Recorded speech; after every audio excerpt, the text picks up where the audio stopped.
नमस्कार साथियों, कैसे हैं आप सब लोग।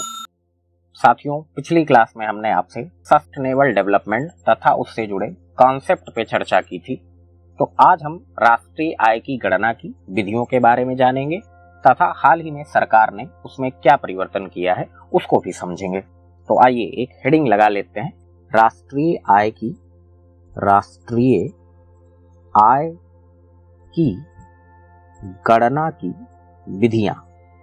गणना की विधियां मेथड्स। तो इसमें जो सबसे पहली विधि है उसको हम लोग जानने का प्रयास करते हैं, लेकिन उसके पहले मैं आपको एक बार फिर से राष्ट्रीय आय की परिभाषा बता देना चाहता हूं। राष्ट्रीय आय की परिभाषा वैसे हमने पिछली क्लास में बताया है, एक बार फिर से देखते हैं कि एक वित्तीय वर्ष में उत्पादित सभी अंतिम वस्तुओं और सेवाओं के मूल्य, और मूल्य कौन सा लिया जाता है? मौद्रिक मूल्य। तो उसी को हम लोग क्या कहते हैं? राष्ट्रीय आय कहते हैं। हमने आपको राष्ट्रीय आय की परिभाषा फिर से बता दी, आप चाहें तो पिछली क्लासेस को फिर से देख सकते हैं, वहां पे हमने सब कुछ क्रिस्टल क्लियर कर रखा है। अब आइए राष्ट्रीय आय की विधियों की बात करते हैं। तो नंबर 1 विधि जो है उसको हम लोग कहते हैं उत्पाद विधि। प्रोडक्शन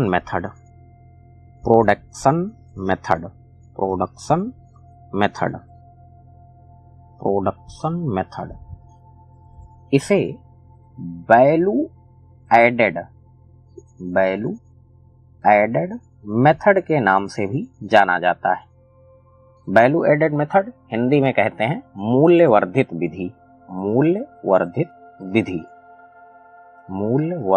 विधि। चूंकि इसका नाम उत्पाद विधि है, अर्थात अर्थव्यवस्था में जितना भी उत्पादन हो रहा है सबके मूल्य को जोड़ दिया जाए। तो ये तो इसकी बेसिक परिभाषा हो गई, लेकिन जो इसका दूसरा नाम है कौन सा? ये वैल्यू एडेड मेथड। अगर हम लोग इससे समझने का प्रयास करें तो ये ज्यादा अच्छा रहेगा और आगे भी काम आएगा। देखिए, उत्पादन की प्रत्येक प्रक्रिया में कुछ ना कुछ वैल्यू एडिशन अवश्य होता है। उत्पादन की प्रत्येक प्रक्रिया में कुछ ना कुछ क्या होता है? वैल्यू एडिशन होता है। जैसे पिछली क्लास में हमने हिंट के तौर पर जब इसे पढ़ाया था तो हमने एक एग्जाम्पल लिया था कि दूध ले लीजिए, फिर उससे खोया बना लीजिए, फिर आप बर्फी बना लीजिए। इस बार चलिए हम कोई दूसरा एग्जाम्पल ले लेते हैं। नहीं, आप लोग कहेंगे कि वही पुराना एग्जाम्पल बार बार लेते हैं सर। जैसे मान लीजिए कि कहीं पे कपास का उत्पादन हो रहा है, कपास का उत्पादन हुआ, कपास के उत्पादन के बाद उससे मान लीजिए कि धागा बनाया गया, और धागा बनाने के बाद उससे कपड़ा बना लिया गया। अंत में हम लोग धागे से क्या बना ले रहे हैं? कपड़ा बना ले रहे हैं। मान लीजिए कि कपास को उत्पादित करने का जो मूल्य आ रहा है वो 100 रुपए आ रहा है, और फिर धागे का जाहिर सी बात है कुछ ना कुछ ज्यादा ही होगा, क्योंकि मैंने बताया कि प्रत्येक प्रक्रिया में कुछ ना कुछ वैल्यू एडिशन होता है। तो ये मान लीजिए कि 150 रुपए है। अब फिर यहाँ पे मान लीजिए कि जो कपड़ा आपका फाइनली बन रहा है वो क्या मिल रहा है? 300 रुपए का मिल रहा है।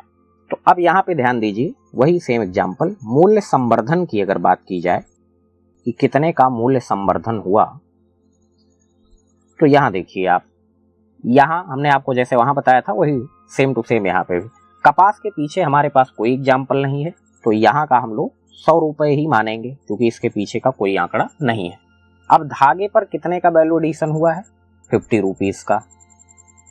और उसके बाद फिर तभी तो ये 150 रुपए बना। अब धागे से जब कपड़ा बना रहे हैं तो यहाँ पे कितने का वैल्यू एडिशन हुआ है? 150 रुपीज का। अब आप देखिए, चाहे आप यहाँ से देख लीजिए तब भी आपको कितना मिल रहा है? 300 रुपए मिल रहा है।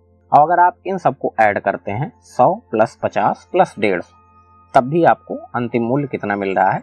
300 रुपए, सॉरी 350 रुपए। अगर 300 रुपए, माफ कीजिएगा, 100, 150, 200, ठीक है। तो अगर सिर्फ अंतिम वस्तुओं की कीमत देखी जाए तो उसमें थोड़ी सी कमी होती है। कमी क्या होती है? जैसे हमने यहाँ पे अगर देखा तो ये 300 रुपए हमको नजर आया, तो कमी क्या है यहाँ पर? अगर हम सीधे तौर पर राष्ट्रीय आय को बता दें तो इससे इस बात की जानकारी नहीं मिलेगी कि किस क्षेत्र में कितना कितना रोजगार सृजित हुआ। लेकिन अगर हम वैल्यू एडिशन मेथड को देखें तो हमें पता चलेगा कि अगर किसी गांव में 100 रुपए का उत्पादन हुआ, जैसे मान लीजिए कि जो उत्पादन कपास का हो रहा है किसी गांव में हो रहा है, तो 100 रुपए में उसका उत्पादन हुआ, और किसी नगर और कस्बे में जो उत्पादन हुआ है वो कितने रुपए का हुआ, 50 रुपए का। तथा शहरी क्षेत्र में जहाँ पे कपड़ा बन रहा है, तो जाहिर सी बात है कपड़ा किसी फैक्ट्री में बनेगा, तो यहाँ पे कितने का उत्पादन हुआ है, 150 रुपए का। बात क्लियर हुई यहाँ तक। अंतिम रूप में उत्पादन जो हुआ वो आपका कितने रुपए का हो रहा है, 300 रुपए का हो रहा है। लेकिन वैल्यू एडिशन से ये पता चल जाता है कि किन किन क्षेत्रों में कारकों को कितनी आय मिल रही है। बात क्लियर हुई। जबकि अगर आप अंतिम वस्तुओं की कीमत को देखते तो आपको ये जानकारी नहीं मिल पाती कि गांव एरिया में कितने का उत्पादन हुआ, कितने का वैल्यू एडिशन हुआ, और धागा अर्थात किसी सेमी अर्बन एरिया में कितने का उत्पादन हुआ, और फाइनल शहरी क्षेत्र में कितना उत्पादन हुआ। इस बात की जानकारी हमको किससे मिल जा रही है, मूल्य संवर्धन विधि से मिल जा रही है। बात क्लियर हुई। अब इन तीनों को जोड़ने पे जो आंसर आया, जैसे ये हमारा आंसर आया 300 रुपए, इसी को हम लोग क्या कहते हैं, GVA कहते हैं, ग्रॉस वैल्यू एडिशन, हिंदी में सकल मूल्य वर्धन कहते हैं। तो मुझे उम्मीद है कि ये उत्पाद विधि या वैल्यू एडिशन मेथड आपको बहुत अच्छे ढंग से समझ में आ गया होगा। अब दूसरी विधि को हम लोग जानते हैं। दूसरी विधि है हमारी आय विधि। आय विधि, इनकम मेथड। इसमें क्या काम करते हैं, इसमें कारकों की आय का टोटल किया जाता है। अब कारक, उत्पादन के 4 कारक होते हैं, हमने आपको बता रखा है शुरुआती क्लासेस में। तो 4 कारक कौन कौन से होते हैं, भूमि, श्रम, पूंजी, उद्यमशीलता।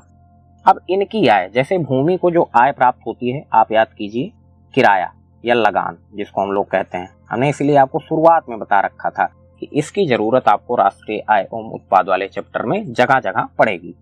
तो यहाँ पे आप देख पा रहे हैं, तो भूमि को जो आय प्राप्त हुई उसको हम लोग किराया या लगान कहते हैं।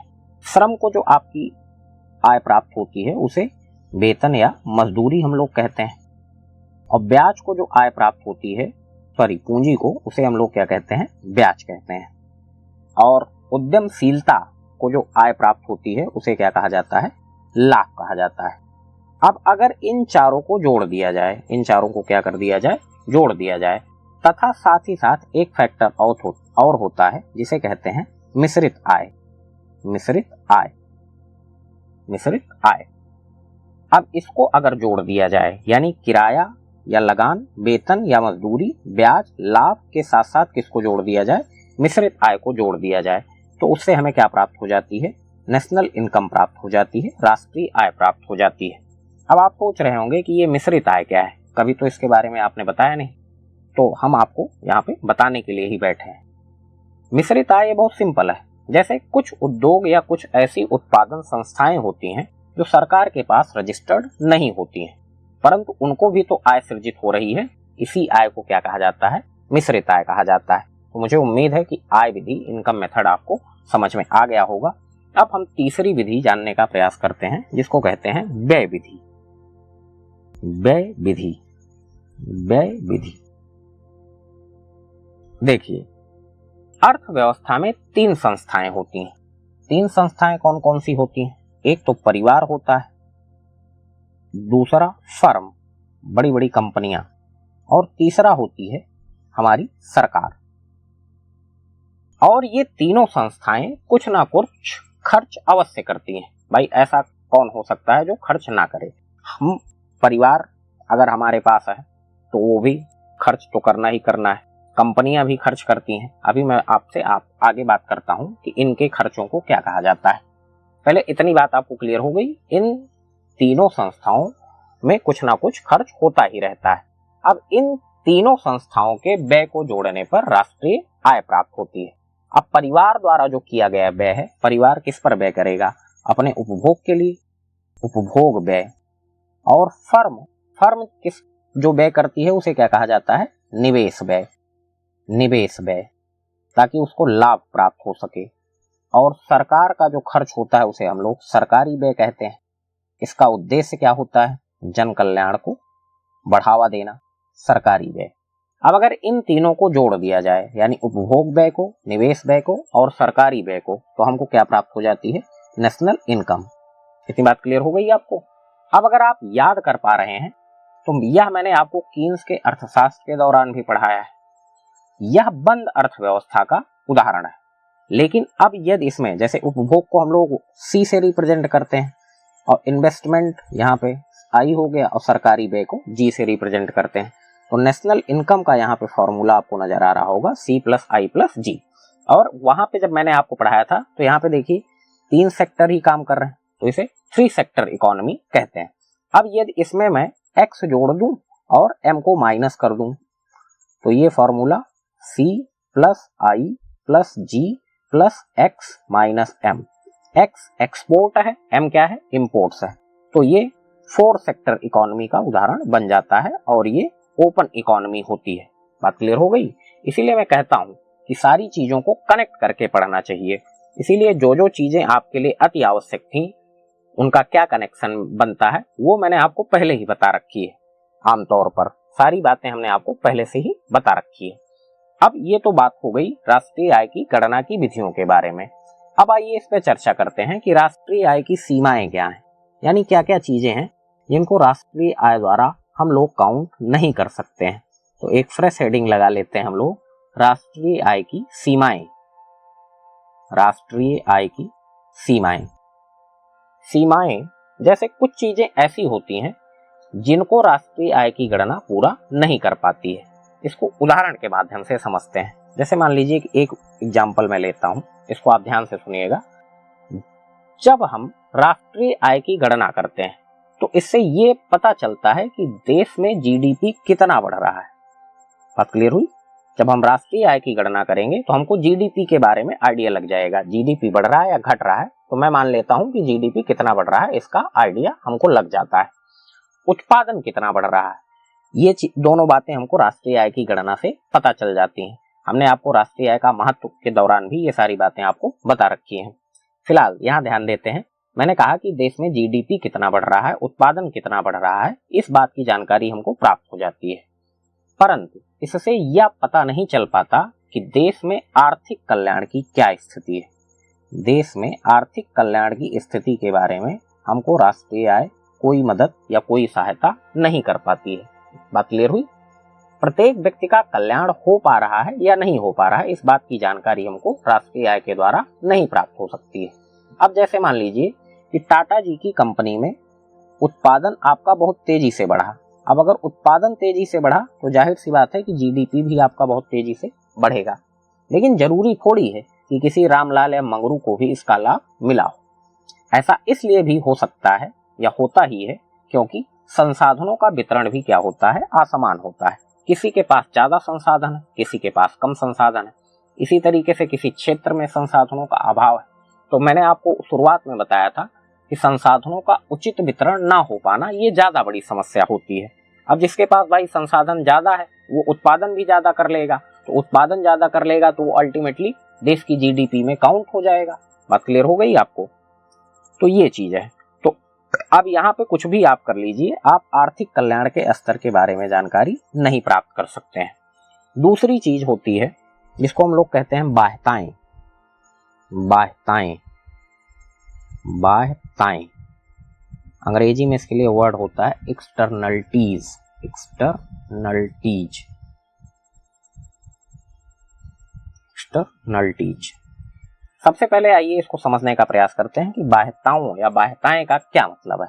फिर इसको हम लोग राष्ट्रीय आय से कनेक्ट करेंगे। इसका मतलब क्या है? जैसे इसका मतलब ये है कि यदि किसी व्यक्ति को बिना किसी गलती के सजा मिल जाए या फिर किसी व्यक्ति को बिना कुछ किए लाभ प्राप्त हो जाए तो उसे क्या कहा जाएगा? बाह्यताएं कहा जाएगा। अभी भी आपको मुझे लगता है कुछ कम समझ में आया होगा, उदाहरण के माध्यम से समझते हैं। जैसे कोई आदमी मान लीजिए गांजा पी रहा है तो उससे निकलने वाला जो धुआं होगा वो अन्य लोगों को भी क्या करेगा? नुकसान पहुंचाएगा। अर्थात जिन व्यक्तियों ने गांजा नहीं पिया है या जो नहीं पीते हैं उनको वो जो धुआं मिल रहा है वो फालतू का मिल जा रहा है, इससे उनको सजा मिल जा रही है। बात क्लियर हुई। जो व्यक्ति गांजा नहीं पी रहा है उसको अगर गांजा पीने वाले व्यक्ति का धुआं लगता है तो गांजा पीने वाले का तो अपना नुकसान है ही, उसमें कोई दो राय नहीं, लेकिन साथ ही साथ उस धुएं की वजह से जो अन्य व्यक्ति हैं उनको भी नुकसान मिल रहा है, अर्थात उनको भी सजा मिल रही है। तो यह क्या है? एक्सटर्नलिटी है, बाह्यता है। ठीक है। टू बी प्रिसाइजली इसको अगर कहा जाए तो ये नेगेटिव एक्सटर्नलिटी है, नकारात्मक बाध्यता है। अब जैसे दूसरा एग्जाम्पल हमने कहा कि अगर किसी व्यक्ति को बिना कुछ किए लाभ प्राप्त हो जाए। अब मान लीजिए कि कहीं पर एक कॉलेज खोला गया, तो अब उसमें बच्चे पढ़ेंगे तो बच्चों को तो लाभ होगा ही होगा, परंतु साथ ही साथ वहाँ के अन्य लोग जैसे दुकानदार वगैरह हैं उनको भी लाभ मिलना स्टार्ट हो जाएगा। बच्चे कुछ खाएंगे पिएंगे तो वहाँ पास आस पड़ोस की जो दुकानें होंगी वहीं से तो खाएंगे पिएंगे, तो उन दुकानदारों को भी लाभ हो जाएगा। तो आप कोई भी तरीका अपना लीजिए, लेकिन आप इस एक्सटर्नलिटीज को शामिल नहीं कर सकते हैं। बात क्लियर हो गई आपको? अब जो हमारा मेन पॉइंट है जिसको हमें बहुत ढंग से समझने का प्रयास करना है वो है हमारा राष्ट्रीय आय के मूल्यांकन की नई विधि।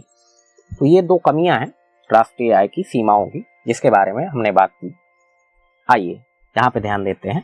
राष्ट्रीय आय के मूल्यांकन, राष्ट्रीय आय के मूल्यांकन, आय के मूल्यांकन की नई विधि, की नई विधि। हमने आपको शुरुआत में बताया था कि इसे 2015 में चेंज कर दिया गया है। फिर हमने कहा था कि इसको हम लोग लास्ट में पढ़ेंगे, नहीं तो सारा कुछ एक दूसरे में मिक्सअप मैचअप हो जाता है, तो फिर बच्चों को प्रायः कंफ्यूजन हो जाता है। यहाँ ध्यान दीजिए, इसको हम पॉइंट वाइज समझते हैं। नंबर एक बात कि अब GDP-FC, GDP-FC, GDP eight factor cost, इस शब्द का प्रयोग नहीं किया जाएगा। इसकी जगह पे GVA, ग्रॉस वैल्यू एडिशन शब्द प्रयुक्त किया जाएगा। एक बात हो गई। दूसरी बात यह है कि GDP-MP, GDP है मार्केट प्राइस, इसको सिर्फ और सिर्फ GDP लिखा जाएगा। ये हमने आपको कई बार बताया है कि अगर GDP लिखा है तो मार्केट प्राइस पे समझना है, GNP लिखा है तो उसको भी मार्केट प्राइस ही समझना है। कहीं पर अगर आपको GDP लिखा मिले तो आप तुरंत समझ जाना कि इसकी गणना बाजार मूल्य पर ही की गई है। तीसरा पॉइंट, अब GDP में पशु उत्पाद और वनो उत्पाद को भी शामिल किया जाएगा। अभी तक इनको शामिल नहीं किया जाता था। जब शामिल किया जाएगा तो ऑब्वियस सी बात है उत्पादन ज्यादा दिखेगा और GDP भी आपको ज्यादा दिखाई देगी। ये पॉइंट नंबर 3 हो गया। आइए पॉइंट नंबर 4 पे आते हैं। पॉइंट नंबर 4 में आप ये जानते हैं कि बेस ईयर को अब बदल दिया गया है, बेस ईयर को बदल दिया गया है। ये सारी बातें हमने पिछली क्लास में कर रखी हैं। बदल दिया गया है। पहले बेस ईयर कितना था? 2004-05 हुआ करता था। अब बेस ईयर हमारा क्या है? 2011-12 है। 2011-12। तो क्यों बदला गया इसके बारे में आप जानते हैं, क्योंकि कुछ समय अंतराल बाद सरकारें ये जो बेस ईयर है उसको चेंज कर देती हैं, क्योंकि ऐसा माना जाता है या ऐसा होता है कि आंकड़े जो है जितने करंट फाइनेंशियल ईयर के आसपास अगर आप बेस ईयर मानते हैं तो उतने सटीक आंकड़े, सटीक जानकारियां आपको प्राप्त होती हैं। पिछली क्लास में हमने आपको बता रखा है। पांचवी बात, हमने आपको जैसे बताया कि GDP-FC की जगह पे GVA शब्द प्रयुक्त होगा और इस GVA की गणना बेसिक प्राइस पर की जाएगी, बेसिक प्राइस पर की जाएगी, बेसिक प्राइस पर की जाएगी। अब आप पूछ रहे होंगे कि सर बेसिक प्राइस क्या है, तो इसको बताने से पहले मैं आपको मार्केट प्राइस का एक बार फॉर्मूला याद दिला देता हूं। तो मार्केट प्राइस का क्या फॉर्मूला था भाई? Market price is equal to, हमने आपको बताया है फैक्टर कॉस्ट, फैक्टर कॉस्ट और उसमें क्या जोड़ दिया जाए? Indirect tax, indirect tax. और अगर कोई सब्सिडी है तो उसको माइनस कर दिया जाए तो हमको क्या पता चल जाता है? मार्केट प्राइस पता चल जाता है। अब आप फिर सोच रहे होंगे कि ये फैक्टर कॉस्ट क्या है? हालांकि ये भी मैंने आपको पिछली क्लास में बताया है कि उत्पादन के कारकों, अब उत्पादन के वही 4 कारक हैं, भूमि, श्रम, पूंजी, उद्यमशीलता की लागत को ही क्या कहा जाता है? फैक्टर कॉस्ट कहा जाता है। लेकिन जो उत्पादक होता है यानी प्रोड्यूसर, वो कहता है कि सर मैंने जो भूमि पर टैक्स दिया, भाई प्रॉपर्टी पर टैक्स देना पड़ता है ना, आपके पास कोई प्रॉपर्टी होगी तो सरकार उस पर टैक्स आपसे लेती है, तो टैक्स देना पड़ता है, उसको तो कहीं इसमें शामिल भी नहीं किया जा रहा है। वो भी तो मेरे लिए क्या है? लागत है। कोई अगर प्रोड्यूसर है, वो कहीं पे कोई उत्पादन कर रहा है तो उस पर तो टैक्स उसको देना है। अब वो उसके लिए लागत है लेकिन उसको इसमें काउंट नहीं किया जा रहा है। इतनी बात क्लियर हुई आपको? इत्मीनान से सुनिएगा। तो इसका मतलब ये है, इस चीज से हमको ये जानकारी मिल गई कि फैक्टर कास्ट में पूरा नंबर नहीं आ पा रहा। अब जब पूरा नंबर नहीं आएगा तो गणना में क्या होगी? एरर होगी, गणना में एरर, ये त्रुटि होगी। इसको एरर ही पढ़ा जाता है, एरर नहीं पढ़ा जाता है। गणना में क्या होगी? एरर होगी, त्रुटि होगी। अब इसको सुधार करने के लिए एक शब्द लाया गया जिसको हम लोग कह रहे हैं बेसिक प्राइस। ध्यान दीजिएगा, बेसिक प्राइस, ये जो कमी है उसको सुधार करने के लिए एक टर्म लाया गया बेसिक प्राइस। और बेसिक प्राइस यानी आधार मूल्य, और बेसिक प्राइस में जितनी भी चीजें थी उनको जोड़ दिया गया। यहाँ ध्यान देना हम लोगों को, बेसिक प्राइस में ये चीजें यहाँ पे जोड़ दी गई। अर्थात basic price is equal two factor cost plus production tax. Production tax, production tax क्या है? जो प्रोड्यूसर ने प्रॉपर्टी टैक्स के रूप में दिया है उसको क्या कहा जा रहा है? Production tax. अब माइनस इसमें क्या कर दिया जाए? सब्सिडी। अगर सरकार ने दी है तो, अगर नहीं दी है तो नहीं माइनस करेंगे। अब यहां से दूसरा शब्द हमारे पास होता है मार्केट प्राइस। बेसिक प्राइस से हमको किस पे जाना होता है? मार्केट प्राइस पे। तो market price is equal to, यहां पे ध्यान देना है, ये basic price, basic price, basic price plus सरकार द्वारा वस्तु विशेष पर लगाया गया टैक्स, जिसे हम लोग कहते हैं production tax, sorry product tax. Production tax की तो बात हम लोग कर चुके हैं, अभी मैं आपको समझाता हूं प्रोडक्ट टैक्स। और उसके बाद फिर यहाँ पे जैसे प्रोडक्शन सब्सिडी थी, ये वास्तव में प्रोडक्शन सब्सिडी, और यहाँ पे प्रोडक्ट टैक्स है तो इसका मतलब प्रोडक्ट सब्सिडी को माइनस कर दिया जाए, प्रोडक्ट सब्सिडी को माइनस कर दिया जाए तो क्या मिल जाता है हमको? मार्केट प्राइस मिल जाता है। जैसे प्रोडक्शन टैक्स का क्या मतलब? प्रोडक्शन टैक्स जैसे मान लीजिए कि ये एरिया है, यहाँ पे सरकार के पास भूमि है, या हाँ मान लीजिए सरकार के पास ही भूमि है, स्वामित्व तो सरकार का है। अब वहां पे आप अगर उत्पादन कर रहे हैं तो आपको उस एरिया के लिए जो आप एरिया वहां पे यूज कर रहे हैं, जो भी भूमि आप यूज कर रहे हैं, तो वहां यूज करने के लिए आप सरकार को क्या देंगे? टैक्स देंगे। तो ये कहलाएगा प्रोडक्शन टैक्स। अब ये एरिया हो गया। अब इस एरिया में मान लीजिए आप कुछ भी उत्पादन कर रहे हैं, मान लीजिए एसी आप उत्पादित कर रहे हैं, कार बना रहे हैं, मोबाइल बना रहे हैं, तो ये जो वस्तु है, ये जो आप यहाँ पे इस एरिया में बना रहे हैं, तो इस वस्तु पर भी तो सरकारें टैक्स लगाती हैं। जीएसटी आपने सुन ही रखा होगा, किसी पे 18% लगती है, किसी पे 28% लगती है। तो ये जो यहाँ पे वस्तु बन रही है, इस वस्तु का जो टैक्स है ये है आपका प्रोडक्ट टैक्स। तो मुझे उम्मीद है आपको ये बात समझ में आ गई होगी। अब आप सोच रहे होंगे मित्रों कि इसे चेंज क्यों किया गया? तो पहला कारण तो यही है कि कुछ समय अंतराल बाद बेस ईयर को चेंज कर लेना चाहिए।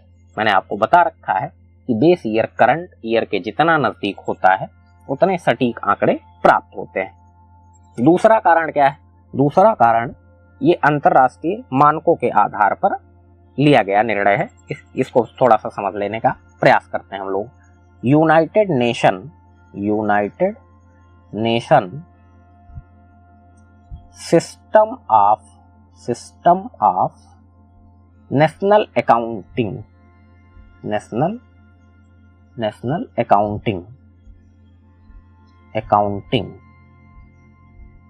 UNSNA शॉर्ट फॉर्म में कहते हैं, 2008 के अंतर्गत जो नियम बनाए गए हैं।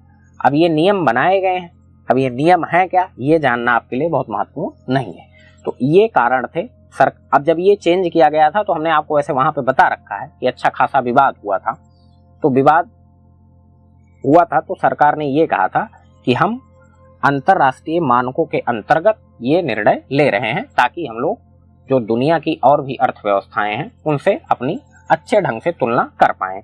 बात क्लियर हुई? जैसे अब 2004-05 पहले बेस ईयर था तो बदल के 11-12 कर दिया गया तो विवाद हो गया। ये सब बातें हमने आपको पिछली क्लास में बता रखी है कि बेस ईयर बदल दिया, सरकार ने आंकड़ों के साथ खेल कर दिया, इस तरीके की तमाम बातें हमने आपसे कर रखी हैं। तो बहुत तनाव लेकर इसको नहीं पढ़ना है। हालांकि मैंने पूरी कोशिश की है कि आपको अच्छे से समझ में आ जाए।